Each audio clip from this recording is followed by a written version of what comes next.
حضرت ابو بکر صدیق رضی اللہ تعالیٰ عنہ کے دور میں ایک شخص ملک شام سے سفر کرتا ہوا آیا اور آپ کی خدمت میں حاضر ہوا اور عرض کرنے لگا کہ آپ امیر بھی ہیں یعنی مالدار بھی ہیں اور امیر بھی یعنی مسلمانوں کے سربراہ بھی ہیں۔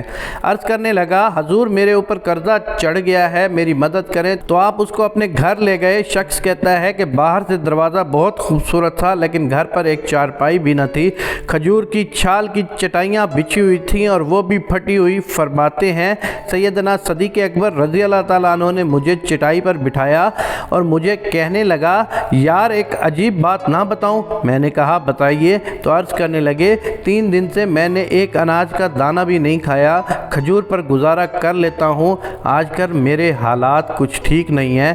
تو شخص کہنے لگا حضور میں اب پھر کیا کروں، میں تو بہت دور سے امید لگا کر آیا تھا۔ تو فرمانے لگے تو عثمان غنی کے پاس جا۔ شخص کہنے لگا مجھے تو بہت سارے پیسے چاہیے ہیں۔ تو آپ نے فرمایا تیری سوچ وہاں ختم ہوتی ہے جہاں سے عثمان غنی کی سخاوت شروع ہوتی ہے، تو جا ان کے پاس۔ شخص کہنے لگا آپ کا نام لوں کہ مجھے امیر المومنین نے بھیجا ہے؟ تو فرمایا اس کی ضرورت ہی نہیں پڑے گی، صرف اتنا بتانا کہ میں مقروض ہوں اور رسول اللہ صلی اللہ علیہ وآلہ وسلم کا نوکر ہوں۔ وہ شخص کہنے لگا وہ دلیل حوالہ مانگیں گے؟ فرمایا عثمان سخاوت کرتے وقت دلیل یا حوالہ نہیں مانگتے، عثمان اللہ کی راہ میں دیتے ہوئے تفتیش نہیں کرتا اور سخاوت کرتے وقت ٹٹولنا عثمان کی عادت نہیں۔ وہ شخص کہتا ہے کہ میں چلا گیا، پوچھتا پوچھتا دروازے پر دستک دی، حضرت عثمان غنی کے اندر سے بولنے کی آواز آ رہی تھی، اپنے بچوں کو ڈانٹ رہے تھے کہ یار تم لوگ دودھ کے اندر شہد ملا کر پیتے ہو، خرچہ تھوڑا کم کیا کرو، اتنا خرچہ بڑھا دیا ہے، دودھ میٹھا شہد بھی میٹھا، ایک چیز استعمال کر لو، تم کوئی بیمار تھوڑی ہو۔ شخص کہتا ہے میں نے کہا ابو بکر تو بڑی باتیں بتا رہے تھے، یہاں تو دودھ اور شہد پر لڑائی ہو رہی ہے اور مجھے تو کئی ہزار دینار چاہیے، کیا یہ دے دے گا؟ شخص کہتا ہے کہ میں ابھی یہ سوچ ہی رہا تھا کہ اندر سے دروازہ کھلنے کی آواز آئی، وہ باہر آئے اور میں نے کہا السلام علیکم، انہوں نے سلام کا جواب دیا اور وہ سمجھ گئے کہ میں مسلمان ہوں اور مخاطب ہو کر کہنے لگے معاف کرنا، بچوں کو ذرا ایک بات سمجھانی تھی، آنے میں ذرا دیر ہو گئی۔ ان کا پہلا جملہ ان کے بڑے پن کا مظاہرہ کر رہا تھا۔ پھر دروازہ کھولا اور مجھے انہوں نے گھر بٹھایا اور میرے لیے جو پہلی چیز پیش کی گئی وہ دودھ میں شہد ڈال کر دیا گیا اور پھر کھجور کا حلوہ پیش کیا گیا۔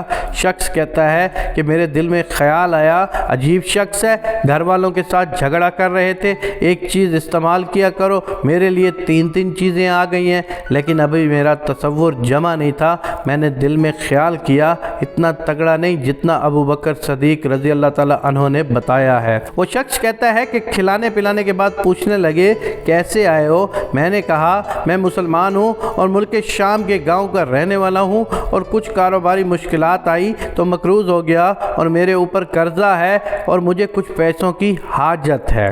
کہنے لگا میں نے کچھ پیسوں کے لیے کہا تو انہوں نے ایک آواز دی تو ایک غلام اونٹ پر سامان لدا ہوا لے کر حاضر ہوا۔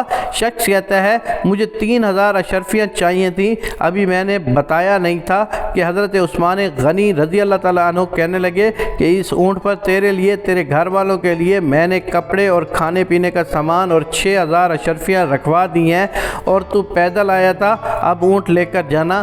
شخص کہنے لگا میں نے فوراً سے کہا حضور یہ اونٹ انہیں واپس کرنے کون آئے گا؟ حضرت عثمان فرمانے لگے واپس کرنے کے لیے دیا ہی نہیں، یہ تحفہ ہے، تو لے جا۔ شخص کہتا ہے کہ میں کہاں سے چلا تھا ڈھونڈتا ہوا اور پھر مدینے میں آیا اور جب مدینے میں آیا تو اللہ نے مجھے جھولی بھر کے عطا فرمایا۔ کہتا ہے کہ میری آنکھوں میں آنسو آ گئے، میں نے کہا حضور آپ نے تو مجھے میری ضرورت سے کہیں بڑھ کر نواز دیا ہے، معاف کیجیے گا، میں سوچ رہا تھا کہ دودھ شہد پر تو گھر میں لڑائی ہو رہی ہے۔ تو حضرت عثمان غنی رضی اللہ تعالیٰ عنہ نے کہا اللہ نے جو پیسے عثمان کو دیے ہیں وہ اس لیے نہیں دیے کہ عثمان کی اولادیں عیش مستی کرتی پھریں، میرے مالک نے مجھے نوازا ہے تاکہ میں محمد عربی صلی اللہ علیہ وآلہ وسلم کے نوکروں کی نوکری کروں۔ شخص کہتا ہے میں دروازے تک گیا تو میں نے کہا شکریہ۔ کہتا ہے ابھی میں نے بتایا ہی نہیں کہ مجھے ابو بکر صدیق رضی اللہ تعالیٰ عنہ نے بھیجا ہے کہ آپ فرمانے لگے شکریہ ابو بکر صدیق رضی اللہ تعالیٰ عنہ کا ادا کرنا جس نے تجھے یہ راستہ دکھایا ہے۔ شخص کہتا ہے کہ میں نے کہا حضور آپ کو تو میں نے بتایا ہی نہیں کہ مجھے، تو آپ رضی اللہ تعالیٰ عنہ مسکرا کر فرمانے لگے چھوڑو آپ کا کام ہو گیا، اس تفصیل میں نہ پڑھو۔ سبحان اللہ، یہ شان ہے خدمت گاروں کی۔ سرکار صلی اللہ علیہ وآلہ وسلم کا عالم کیا ہوگا۔